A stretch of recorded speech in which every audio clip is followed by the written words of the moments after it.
fazer mais uma pergunta.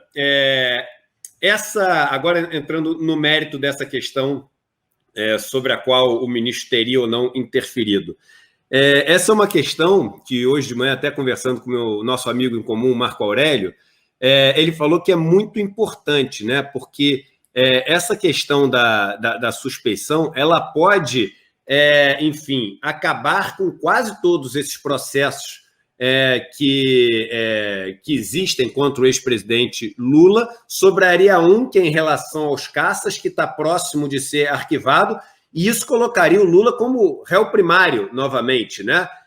Então, eu queria que você falasse um pouco sobre o mérito dessa questão em que está a situação do ex-presidente Lula.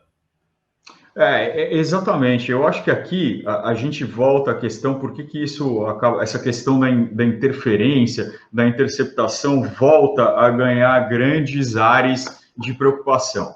Primeiro porque nessa própria ação da suspeição, a gente teve uma tentativa ali de um carrinho em cima da linha, né? Porque quando se começou a julgar essa ação, já tinha começado a julgar, o que o ministro Fachin fez? Ele foi lá e julgou incompetência, lembra? Para quê? Para jogar água no julgamento da suspeição. E, inclusive, ele monocraticamente, numa canetada, ele arquivou o julgamento da suspeição. Aí o tribunal falou, não, você não pode fazer isso, né?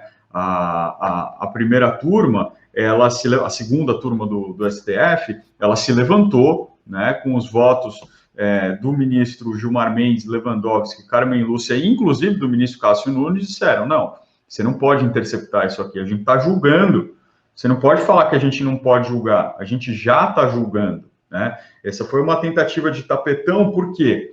Porque aí que tem realmente a diferença.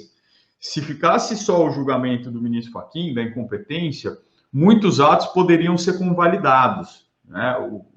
O ex-presidente Lula, ele continuaria inocente, com a presunção de inocência, não teria qualquer condenação em relação a ele, mas seria possível fazer uma espécie de processo fast track para que tentasse condenar ele de novo, tentar convalidar provas, enfim, ainda ia pairar aquela dúvida, né? Eu acho muito difícil, tá? Tecnicamente seria muito difícil de uma nova condenação, mas ia pairar aquela dúvida, né? E essa dúvida é muito importante porque ele é um candidato, você goste dele ou não, ele é um candidato à presidência da República no ano que vem.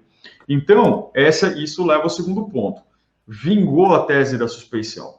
O ex-ministro Sérgio Moro é suspeito para julgar, ele era suspeito no julgamento que estava relacionado ao ex-presidente Lula.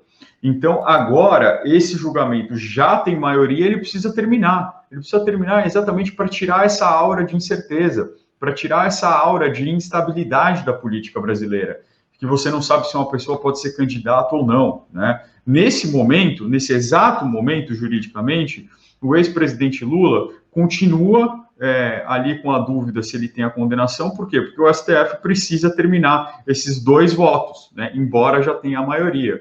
Ou seja, uma situação quase quântica aqui, né? O gato de Schrödinger. O Lula é elegível e não é elegível ao mesmo tempo. Não, ele claro, mas ainda precisa terminar o julgamento. E é disso que se trata, né? É disso que vai se tratar esse julgamento do dia 23, só para colocar um ponto final nessa história e aí começar de novo. Ah, mas o Lula, o Lula é inocente? Essas são respostas que a gente tem que ter. O Lula é inocente? Ele é inocente. Ele juridicamente é inocente. Ele tem que ser considerado inocente, presumido inocente. O Lula não fez nada errado. Gente, isso não é uma opinião do Bruno. Eu acho que o Lula, que eu conheço...